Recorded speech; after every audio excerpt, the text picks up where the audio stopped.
Entonces hoy día vamos a estudiar el capítulo 6. Vamos a hacer una introducción. Y este capítulo 6, básicamente, como ustedes lo pueden ver ahí en la presentación, se ve, ¿verdad? ¿Está más grande que la otra? Sí, ya. Está dividido, o lo dividimos en dos partes, ¿verdad? Que la primera es la que dice servidores para Dios, que está del versículo 1 al versículo 7. Si usted tiene su Reina Valera, por lo menos la mía dice elección de 7 diáconos, por lo menos dice en la mía. Y después la segunda parte dice Esteban, varón lleno del Espíritu Santo, que está del versículo 8 al versículo 15. Y acá aparece como título, sabemos que los títulos no son inspirados, pero están ahí para guiarnos un poquito dentro del estudio de la palabra, y dice el arresto de Esteban. Bien, vamos entonces a la introducción. La iglesia comienza a tener problemas, ya que el enemigo comienza a atacar desde dentro. Murmuraciones y divisiones marcan un contraste con la iglesia que podíamos ver en el capítulo 2. ¿Recuerda el capítulo 2?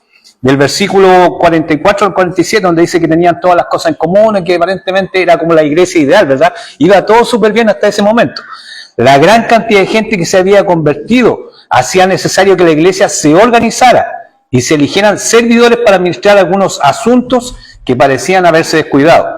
Por otro lado, los fariseos no cesaban en su persecución contra los apóstoles y la iglesia naciente, y esta vez llegarían un paso más lejos en su afán por acallar el evangelio, hermano. Vamos entonces de lleno y vamos a ver la primera parte donde dice elección de los diáconos, y vamos a leer el versículo 1. ¿Tiene usted su Biblia por ahí? Para que lo pueda leer. Versículo 1, dice así, y lo vamos a ir analizando. En aquellos días, como creciera el número de los discípulos, hubo murmuración de los griegos contra los hebreos, de que las viudas de aquellos eran desatendidas en la distribución diaria. Como le decía, el crecimiento explosivo de la iglesia de Jerusalén, que se puede ver en Hechos 2:41, donde podíamos ver que ahí se habían convertido 3.000 personas. Después en Hechos 4:4, donde se habían convertido 5.000 personas. Y en Hechos 5:14, 3.000 personas más. Como lo conversábamos también, estas personas son considerando su familia. Entonces, la iglesia había tenido un crecimiento explosivo, estaba rápidamente creciendo. Comienza a traer ciertas diferencias entre los judíos naturales de Jerusalén y los que habían crecido en otros lugares.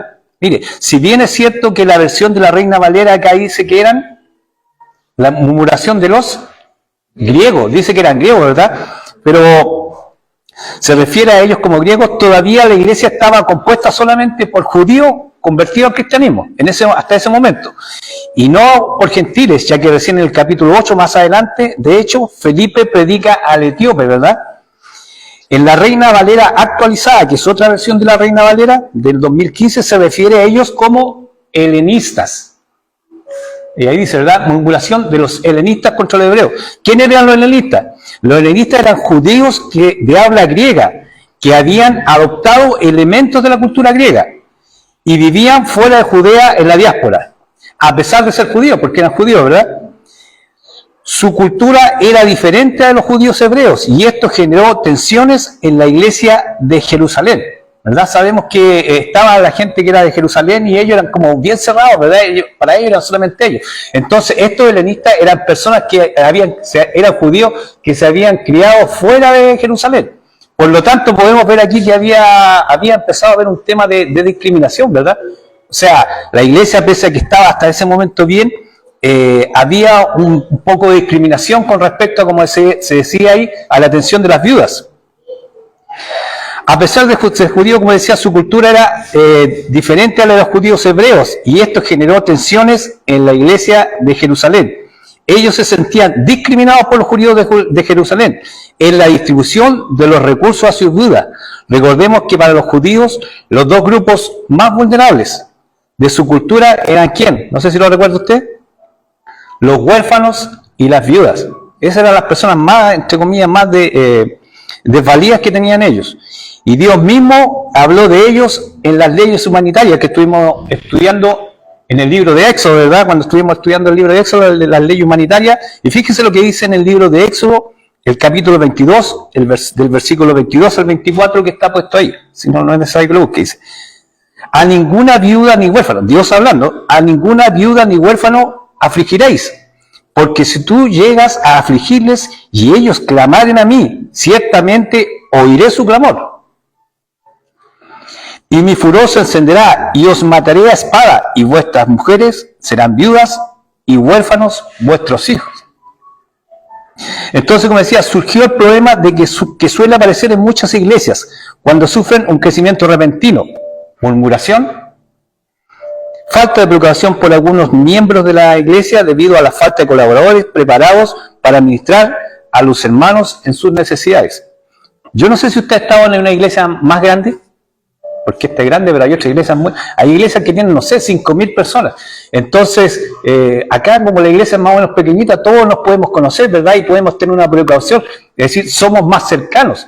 Yo puedo preguntarle a mi hermano qué le pasa, conocerlo, pero cuando la iglesia crece y es demasiado grande, es más difícil, ¿verdad? Se vuelven un poquito más impersonales.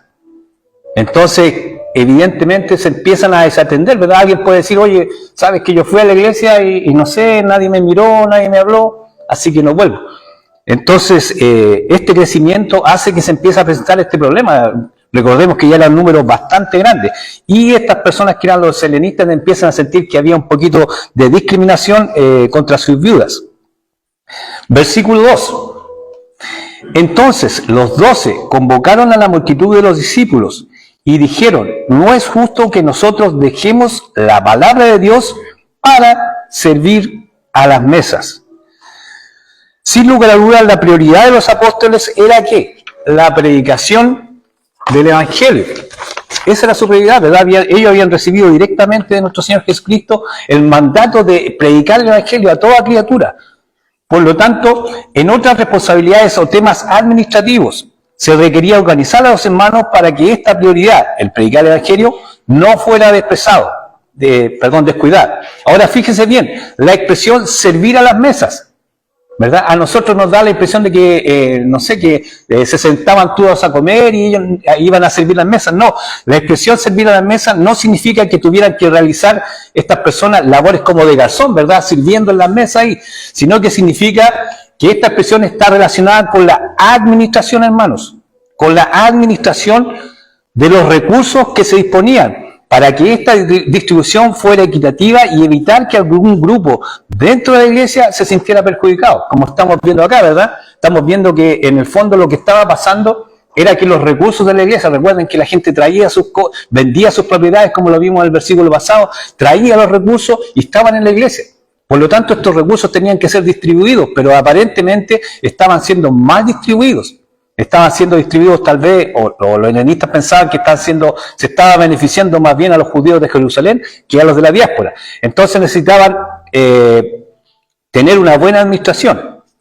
La función pastoral, hermanos, con respecto a lo que decía que ellos no era justo que ellos estuvieran atendiendo la mesa, ¿verdad?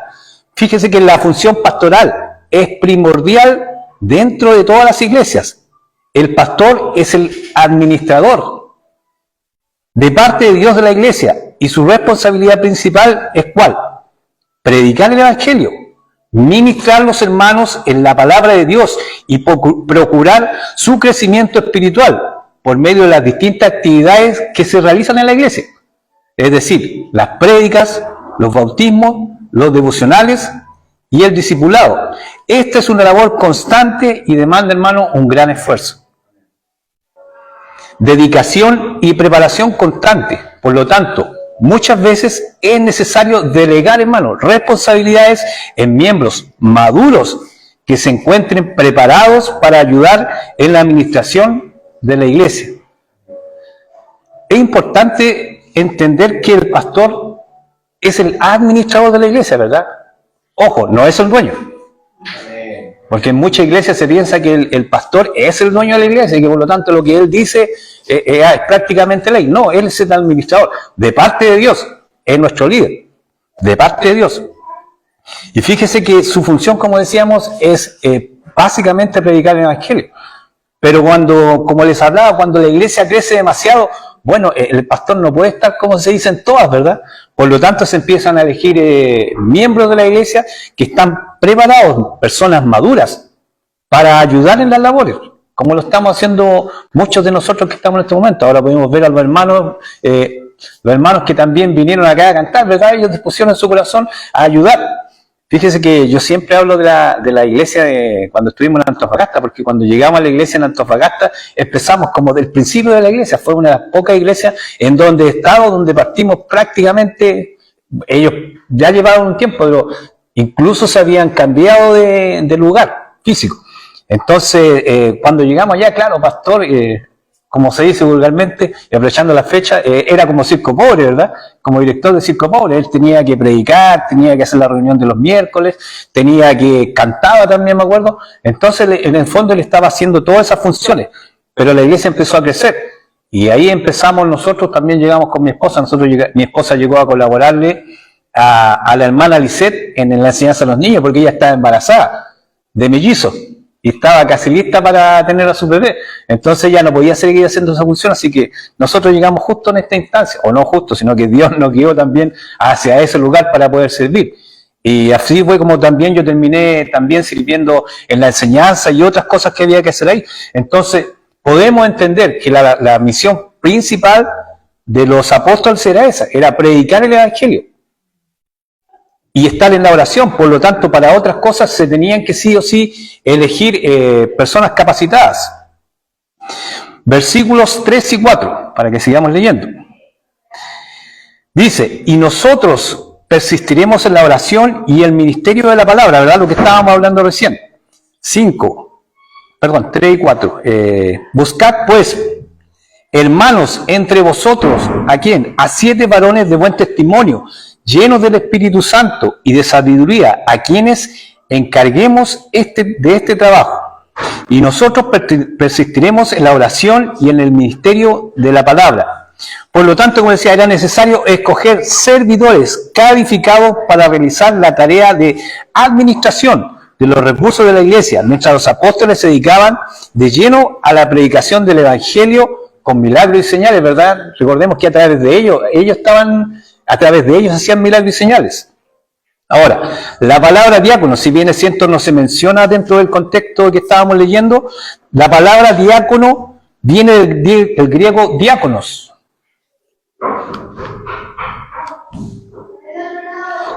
Viene del griego diáconos, que significa servidores.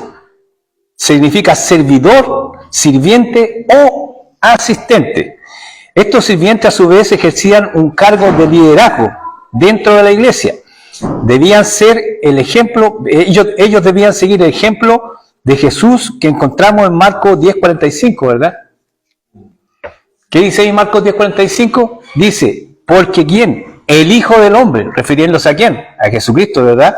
No vino para qué, para ser servido. No vino para ser servido, sino para servir y dar su vida en rescate por muchos. Ahora, ¿cuáles debían ser las cualidades de estos servidores? Porque había unos requisitos, ¿verdad? Como para postular a cualquier cargo, ¿verdad? Existen requisitos.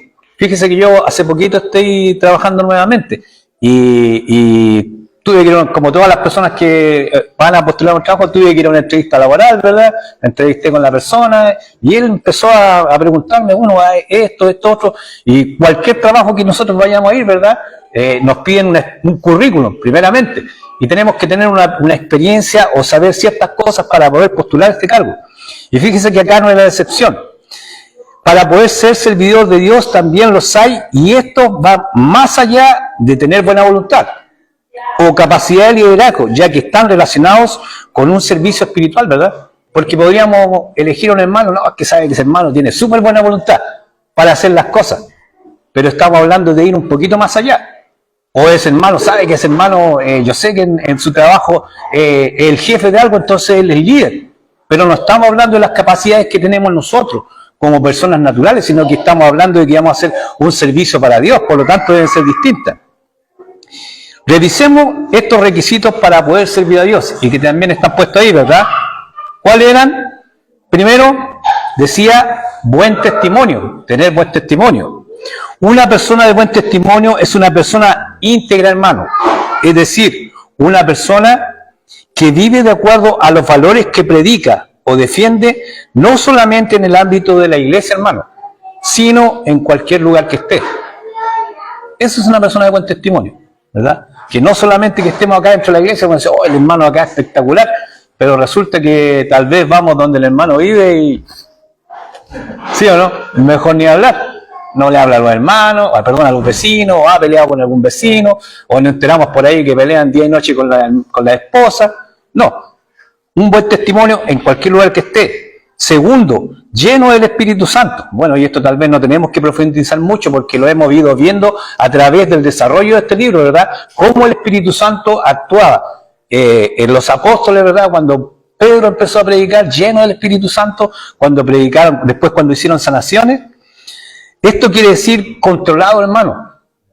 Nunca se olvide esa palabra. Cuando hablamos de la llenura del Espíritu Santo, quiere decir que tenemos que estar controlados. No descontrolados como en muchas cosas que vemos hoy día en la iglesia y que parece que hay gente que está fuera de control y de aquí para allá. No, controlado por el Espíritu Santo, guiado por Él en todas sus decisiones y acciones, principalmente en su amor por Dios y por la iglesia. Sabiduría, decía que tenían que tener sabiduría también. Sin lugar a dudas, esta sabiduría se refiere a la sabiduría que Dios entrega a sus hijos hermanos por medio de su palabra y que permite tomar decisiones y aconsejar en base a la palabra de Dios y no en base a experiencias humanas o sabiduría de hombre. A eso se refiere la sabiduría, ¿verdad? No se refiere si acaso yo tengo mucho conocimiento en una ciencia, mucho conocimiento en otra, no se refiere a eso, hermano. Se refiere a que tenemos que tener la sabiduría que Dios nos entrega. ¿Y cómo obtenemos esta sabiduría? A través de la palabra de Dios. Dios nos va entregando, ¿verdad? A través de estar escudriñando este libro, podemos aprender. Fíjese que mucha gente dice, oye, pero es que a mí nadie me enseñó a ser padre. Fíjese que si usted toma esta palabra, la palabra dice claramente cómo tenemos que actuar usted y yo como padres. Lo dice claramente. Y así en muchos aspectos más de la vida de un cristiano. Por lo tanto, esta sabiduría es la sabiduría que desciende del cielo, hermano. No es el conocimiento intelectual que yo pueda tener. No se refiere a eso. Versículos 5 y 6. Sigamos avanzando. 5 y 6. ¿Verdad? Los apóstoles estaban diciendo que eligieran otras personas, ¿verdad? Entonces ellos proceden a hacer lo que se les había recomendado. Dice el 5 y el 6, dice, versículo 5. Agradó la propuesta a toda la multitud. ¿A quién era la multitud? De la gente que estaban los discípulos de la iglesia, ¿verdad? Y eligieron a Esteban, varón lleno de fe y del Espíritu Santo. A Felipe, a Prócoro, a Nicanor, a Timón, a Parmenas y a Nicolás, prosélito de Antioquía. Los prosélitos eran una persona que no era de la religión judía, pero se había convertido a la religión judía. Eso es un prosélito. Estos varones reunían y manifestaban estos requisitos, ¿verdad?, ante la iglesia, ya que fueron elegidos entre la multitud, porque tenemos que pensar que, ¿cuánto hablábamos? No sé, eran 20.000, 30.000 personas tal vez. Bueno, entonces de todo ello, fíjense que tenían que elegir solamente a 7 personas. Entonces pienso yo, que tenían que ser personas más o menos destacables con estos atributos, porque podían haber muchos más, ¿verdad? Fueron elegidos de entre la multitud de los discípulos, pero nuevamente la Escritura parece destacar a Esteban, ¿verdad? Recordemos lo que dice el hermano Mayo, como que pone un zoom sobre una persona en particular y destaca a Esteban diciendo no solamente que era un varón lleno del Espíritu Santo, sino que lleno de fe. Fíjese, como le decía anteriormente, muchas veces buscamos valores alejados de esto que nos presenta la Biblia al elegir servidores. Pensamos en gente, como decía anteriormente, con capacidades de liderazgo, ¿verdad? O gente muy organizada y metódica, pero decimos, oye, este hermano sabe que es ordenadito, lo vamos a elegir para esto. Cuando en realidad es la guía infalible del Espíritu Santo, hermanos, el verdadero amor por Dios y su obra, la que nos capacita para servir en la iglesia y ministrar a nuestros hermanos en la fe. Fíjense que los 7 escogidos, si usted se da cuenta, tenían nombres griegos. Tenían nombres griegos y probablemente eran de los helenistas, de los que hablábamos anteriormente, es decir, gente que se había criado fuera de la ciudad de Judea y estaban en la diáspora. Así que la congregación mostró sensibilidad hacia los ofendidos, porque eran ellos los que estaban murmurando en contra de los naturales de Jerusalén, para que ellos pudieran cuidar de la distribución equitativa de los recursos. También esto tendría un impacto en la expansión de la iglesia a los gentiles, ya que al comenzar, me estoy haciendo un poquito de spoiler, ya que al comenzar la persecución de la iglesia en el capítulo 8, estas personas llevarían el evangelio más allá de Judea. En el capítulo 8 podemos ver cómo comienza la persecución de la iglesia y dice que todos fueron dispersados. Se dispersaron a los distintos lugares y solamente los apóstoles permanecieron en Jerusalén. Y podemos ver cómo comienza, como decía, como la persecución de la iglesia, pero fíjense que la persecución comienza no a través del Imperio Romano. El Imperio Romano no lo estaba persiguiendo a ellos, sino que eran los mismos religiosos los que comienzan esta persecución contra la iglesia. Si bien es cierto, estos varones habían sido elegidos para un servicio administrativo o algo por el estilo. Estamos bien. Si bien es cierto, estos varones habían sido elegidos para un servicio administrativo, los apóstoles le imponen las manos, hermanos, y oran por ellos, confirmando la elección de estos discípulos para la labor que se les había sido encargada, dando testimonio público, hermano.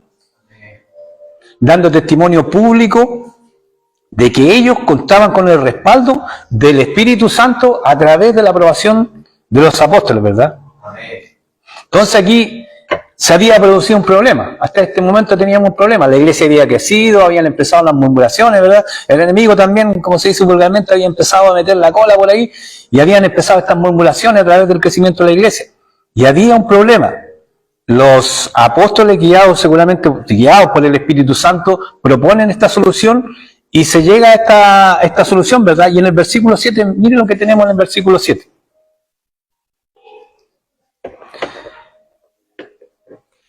Dice, y crecía la palabra del Señor y el número de los discípulos se multiplicaba. Es decir, esto produjo que siguiera el crecimiento de la iglesia. Se multiplicaba grandemente en Jerusalén. También muchos de los sacerdotes obedecían a la fe. Como les decía,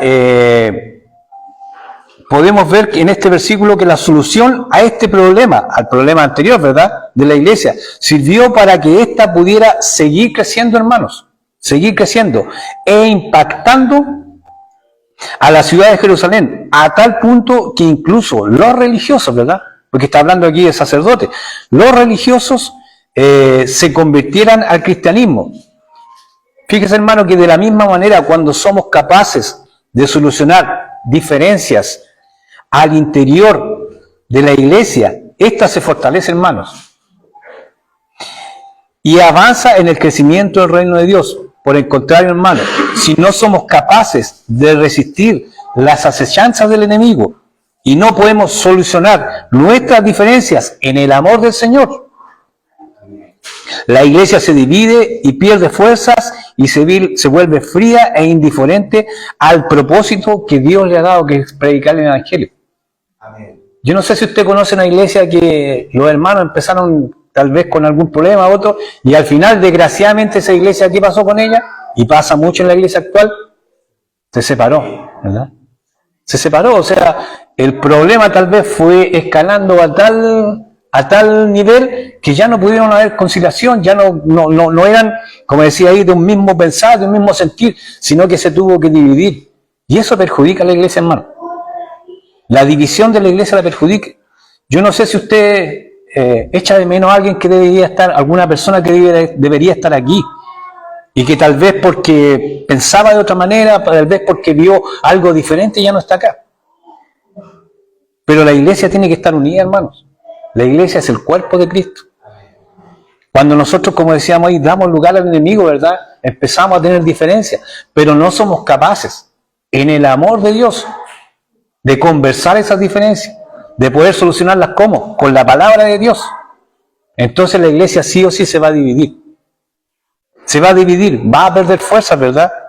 Y no va a cumplir el propósito que Dios le ha encomendado, que es llevar el Evangelio. ¿Cómo podemos llevar el Evangelio y el amor de Dios si dentro de nuestra propia iglesia no está el amor de Dios? Vamos entonces al segundo punto. Esteban, varón lleno del Espíritu Santo. Fíjese lo que dice el versículo 8. Y Esteban, ¿verdad? Que ya se había nombrado anteriormente y que decía que estaba lleno del Espíritu Santo. Dice, y Esteban, lleno de gracia y de poder, hacía ¿qué? Grandes prodigios y señales entre el pueblo. Podemos ver que no solamente por medio de los apóstoles en este momento el Señor se manifestaba al pueblo judío, sino también que lo hacía por Esteban, el varón que había sido elegido como servidor en la iglesia de Jerusalén. ¿Cómo era esto posible? Como lo vimos en el versículo 5, Esteban estaba lleno del Espíritu Santo y de fe, y además en este versículo se nos indica que estaba lleno de gracia y poder. Y la gracia que le daba el Espíritu Santo y lo convertía en un instrumento de Dios, hermanos, para proclamar el Evangelio. En sí, él no tenía ningún atributo, ¿verdad? O algo especial que lo hiciera un erudito, sino solamente la gracia y el poder de Dios en su vida. Y fíjese que de la misma manera, cuando usted y yo, cuando el Espíritu Santo viene a nuestras vidas, nos capacita, hermanos, para poder predicar el Evangelio con valentía, hermano, y decisión, como lo estaba haciendo este varón, ¿verdad? Versículo 9. Pero no todo puede ser perfecto, ¿verdad? Fíjese lo que dice el versículo 9. Dice, entonces se levantaron unos de la sinagoga llamada de los libertos y de los de Cirene, de Alejandría, de Cilicia y de Asia, disputando con Esteban. Fíjese que nuevamente los religiosos se oponen a la predicación del Evangelio, ya que estaban viendo amenazado su liderazgo, hermanos, e incluso los sacerdotes estaban obedeciendo la fe, como lo veíamos en el versículo anterior, ¿verdad? Entonces estaban empezando a perder fuerza. Ahora aunan esfuerzos para tratar de rebatir lo que Esteban estaba predicando. Y vemos que se juntan varios líderes de las sinagogas de Jerusalén y sus alrededores. Fíjense que las sinagogas habían sido creadas durante el exilio en Babilonia. Ahí nacieron estas sinagogas, ¿verdad? Porque antes de eso no existían.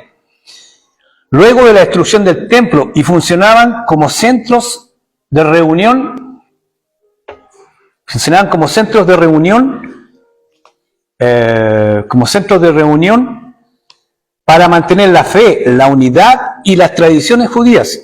Fíjense que algunas de sus funciones, algunas de las funciones eran las siguientes, o que se hacía dentro de esta sinagoga, ¿verdad? Para lo que lo entendamos un poquito. Primero, había adoración y estudio. Eran lugares para leer, interpretar y enseñar los textos sagrados, especialmente la Torá y los profetas. Tenían una función de comunidad, servían como centros sociales y políticos, para debates comunales y para ofrecer apoyo a los miembros en las comunidades. Y servían para educación. Funcionaban como escuelas donde los niños recibían instrucción y los rabinos estudiaban.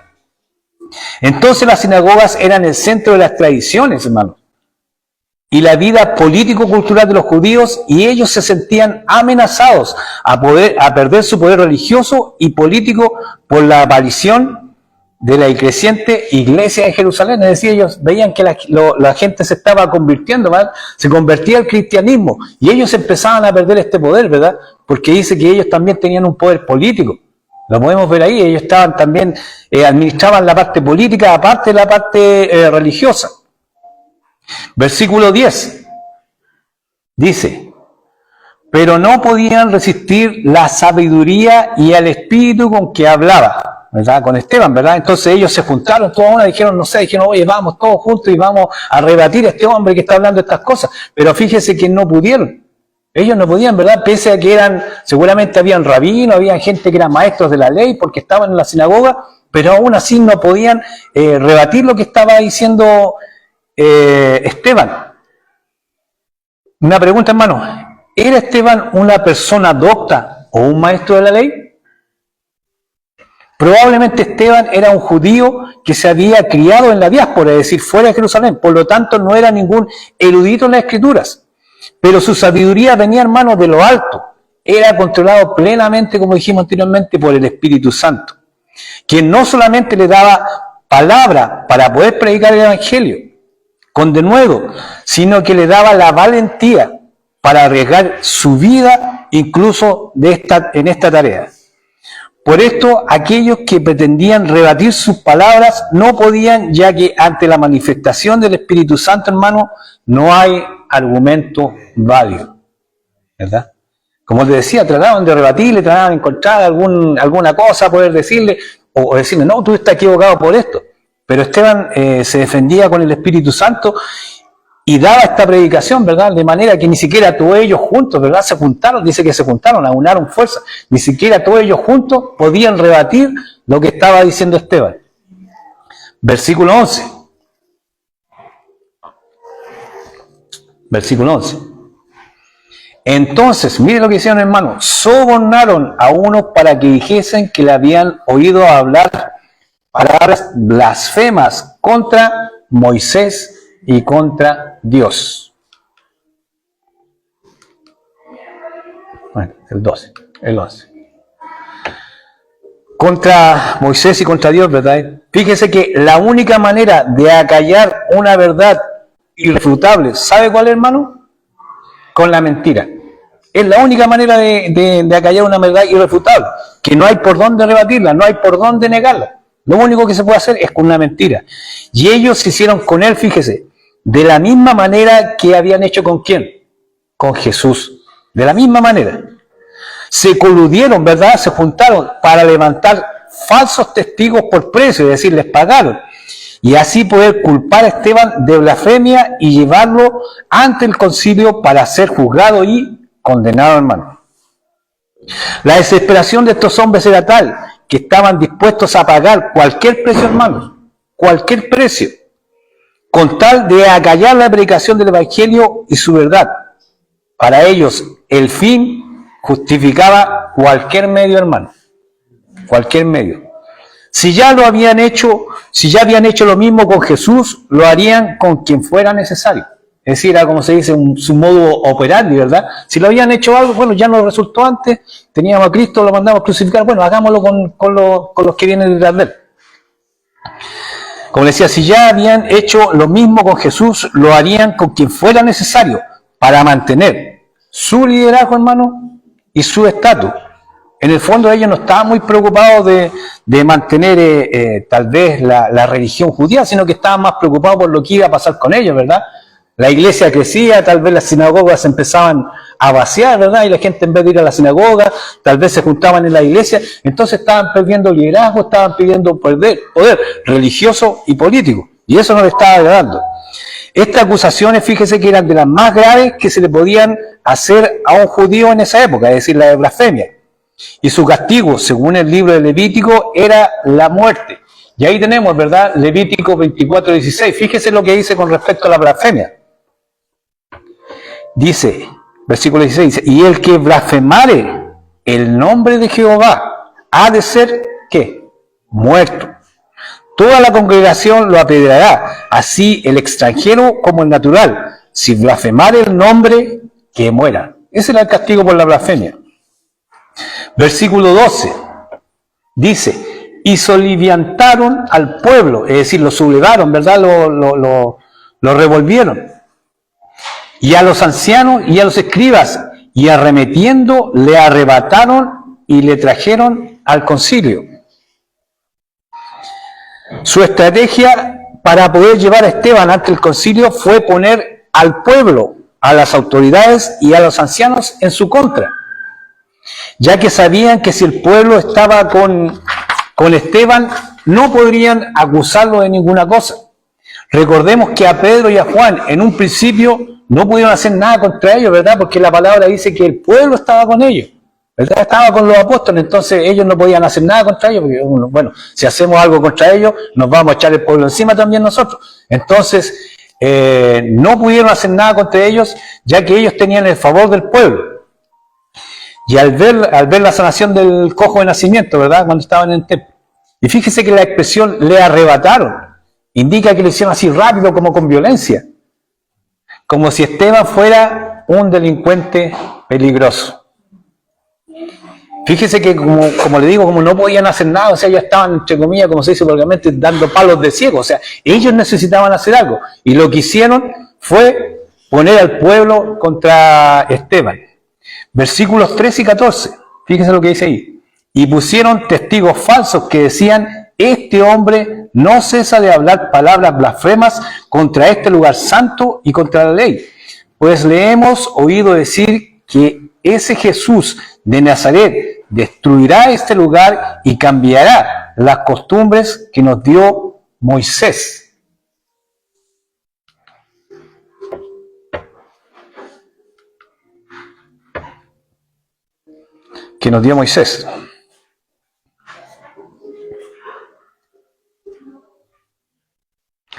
Ahora, la acusación ante el concilio es que Esteban proclamaba que Jesús destruiría el templo y la ley, cosas que representaban la cultura, la religión y las tradiciones de los judíos. Sin lugar a dudas estaban tergiversando, ¿verdad? Estaban tergiversando maliciosamente lo que había dicho Jesús al referirse a que ellos lo matarían, pero él resucitaría en 3 días. Eso es lo que estaba diciendo Jesús, ¿verdad? Fíjese lo que dice Juan. Fíjese lo que dice, parece que no está allá, Juan 2, 19. Dice así. Dice: respondió Jesús y les dijo: destruid este templo, ¿verdad? Destruid este templo, es decir, su cuerpo, y en 3 días lo levantaré.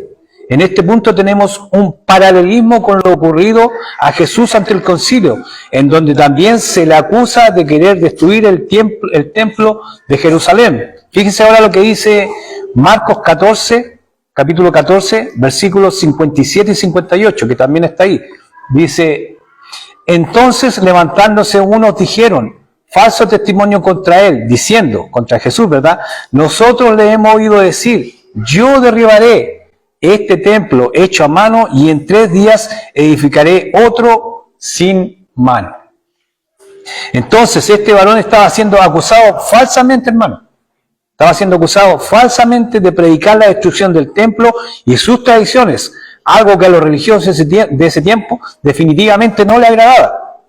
De la misma manera, cuando usted se disponga a predicar el evangelio entre sus colegas, amigos o incluso, hermano, entre sus familiares, prepárese para tener enemigos que no dudarán en decir mentiras y engañar para acallar su predicación. Pero siéntase afortunado, ya que el Señor mismo dijo que esto pasaría. Fíjese que cuando predicamos el evangelio, ¿verdad? Predicamos tal vez en nuestro trabajo, en el lugar donde estudiamos e incluso en nuestra familia. Se va a levantar gente que no le va a parecer. No le va a parecer bien. Llegó este canuto ya y la cuestión aquí, ¿verdad? Y no le va a parecer. Y se van a levantar enemigos que traten de acallar. Tal vez en su trabajo puede que lo empiecen a aislar. No vamos a compartir con él porque es una persona que no vale la pena. Tal vez en los estudios le empiecen a hacer bullying a los jóvenes. Pero fíjense que nosotros tenemos que tener claro que nosotros estamos para eso. Para eso nos ha escogido el Señor, ¿verdad? A cada uno de nosotros. Somos embajadores, por lo tanto, en donde estemos, hermanos, tenemos que predicar el evangelio. Cueste lo que nos cueste. Hablábamos de que el Espíritu Santo también nos da valentía, hermano. Valentía para predicar el evangelio. Este hombre estaba predicando el evangelio, ¿verdad? Y bueno, lo vamos a ver también, otro spoiler, lo vamos a ver más adelante, e incluso le iba a costar la vida. Le iba a costar la vida a Esteban en estar predicando el evangelio. Pero el Espíritu Santo le daba valentía, ¿verdad? Le daba valentía aún así, sabiendo que iba a arriesgar su vida para predicar el evangelio.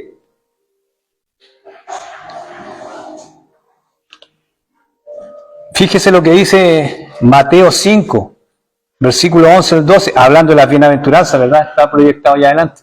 Dice: bienaventurados cuando sois por mi causa, cuando por mi causa os ¿qué? Os vituperen, os persigan y digan toda cosa de mal contra vosotros. ¿Cómo? Mintiendo. Mintiendo, ¿verdad? Gozaos y alegraos, hermano. Gozaos y alegraos, porque vuestro galardón es grande en los cielos. ¿Dónde está el galardón, hermano? ¿Aquí en la tierra o en el cielo? Está en el cielo, ¿verdad? Fíjese que la otra vez cuando estaba trabajando en la feria, frente había un caballero que era evangélico, más bien yo creo que era pentecostal. Pero él se dedicaba a poner música y a cantar y a predicar ahí en la feria mientras vendía. Y él decía claramente, decía aquí yo estoy predicando el evangelio.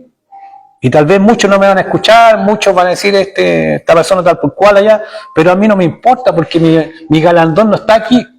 Él no le va, esas personas que estaban ahí, que lo veían pasar, cuando pasaban por la feria y tal vez lo criticaban, y dicen, oye, este tipo está loco, ellos no le van a dar un galardón. Dios sí, hermano.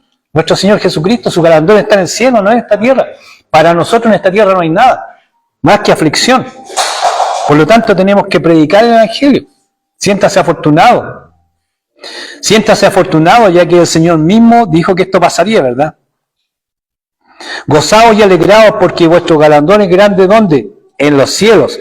Fíjense lo que dice así, porque así persiguieron a los profetas que fueron antes de vosotros. Es decir, ¿esto es nuevo? No, no es nuevo. A todo aquel que predica el evangelio, todo aquel que habla de Dios, tal vez va a ser perseguido, tal vez va a ser discriminado, va a tener problemas en el lugar donde se encuentra. Pero nosotros tenemos que hacerlo. Somos llamados a predicar el evangelio. Fíjese lo que dice el versículo 15, ya concluyendo, ¿verdad? Entonces, todos los que estaban sentados en el concilio, al fijar los ojos en él, vieron su rostro como el rostro de un ángel. Como el rostro de un ángel. ¿Qué significa que hayan visto su rostro como el de un ángel? Este es un hecho asombroso. Un hombre tal vez transfigurándose en una criatura celestial o algo similar. Pero si lo llevamos al contexto real de lo que estaba sucediendo, significa que ellos pudieron ver la paz, hermanos. La paz que solo el Señor puede dar aún en momentos de adversidad, ya que lo que se venía era un juicio ante el concilio, que humanamente era imposible ganar. Pero aún así, este varón de Dios, lleno del Espíritu Santo, podía reflejar en su rostro una paz y tranquilidad que solo era comparable al rostro de un ángel. Fíjese que cuando estamos en adversidad, ante calumnias o mentiras, hermanos, podemos descansar sabiendo que Dios Todopoderoso conoce la verdad, hermano. Amén. Conoce la verdad de los hechos. Y Él hará reducir la verdad, como el rostro de Esteban. Y tarde o temprano los mentirosos o calumniadores serán desenmascarados y recibirán su castigo, hermano. Fíjese que recuerdo que mi esposa tiene un primo y repentinamente una hija de ellos que tenía como en ese momento 18 años le dio un problema al cerebro y fíjese que falleció. Falleció, el padre estaba, que es el primo de mi esposa, estaba destrozado, como cualquiera de nosotros podría estarlo, ¿verdad? Y su esposa es cristiana. Y ella tenía una paz, y más aún predicaba el evangelio, hermano. Predicaba el evangelio ahí en ese lugar, incluso con la muerte de su hija, con el dolor en su corazón. Pero ella tenía la tranquilidad, hermano. La tranquilidad que solo nos puede dar Dios. La paz en nuestro corazón que solo nos puede dar Dios ante las adversidades. Y es difícil, hermano, es difícil. Muchas veces a usted, como le decía, lo van a calumniar. Tal vez en su trabajo, tal vez en su estudio, tal vez dentro de su propia familia, ¿verdad? Lo van a empezar a calumniar o lo van a discriminar, lo van a apartar, pero usted tiene que tener la tranquilidad en su corazón, de que Dios está con usted. Dios va a develar toda mentira, ¿verdad? Y Dios nos va a dar la paz en nuestro corazón para poder seguir adelante y para poder seguir, sobre todo, predicando su evangelio. Fíjese, hermano, que este capítulo marca un punto de quiebre en la historia de la iglesia, ya que pronto comenzarán tiempos difíciles, y los vamos a empezar a venir acá en el capítulo 7, ¿verdad? Para sus miembros, que no escapan a la voluntad y los designios de Dios. No es que esté pasando algo aquí o que vaya a pasar algo que no esté dentro de la voluntad de Dios. Está todo dentro de la voluntad y los designios de Dios. Pero traerá dolor y cambio para estos hermanos que comienzan su caminar con el Señor.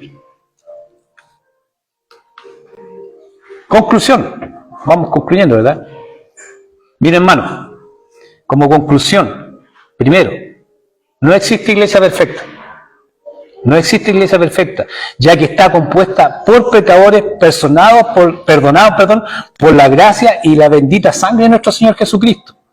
Pero depende de nosotros poder trabajar con el amor de Dios en todos los aspectos que pudieran ser causa de problemas y divisiones dentro de ella.